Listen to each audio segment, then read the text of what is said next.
second thing is about the BBI. We want to set the record clear today as the Youth Alliance, representing the youth of this country, that if the BBI does not consider the youth of this country, we are not for BBI. If the BBI is for several people, we will not consider the BBI. And that has been our position, that we are not for BBI because it does not make our coffee sector better, does not make our tea sector better, it does not help the youth of this country. What is there in the BBI that is for the youth? If there is none, there is no need to have a discussion around the BBI. If the BBI is to block someone's political bid, then we reject it. We will reject it.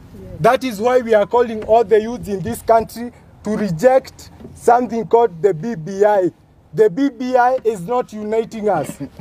Instead, it is dividing us. Because we are saying this is a democratic country whereby everyone has a right to vie, has a right to speak out, and that is why we are even telling the leaders of this country, stop these intimidations.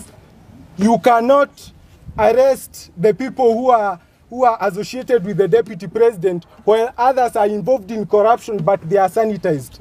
So I want to end my remarks and say that we the youths, we are not for the BBI.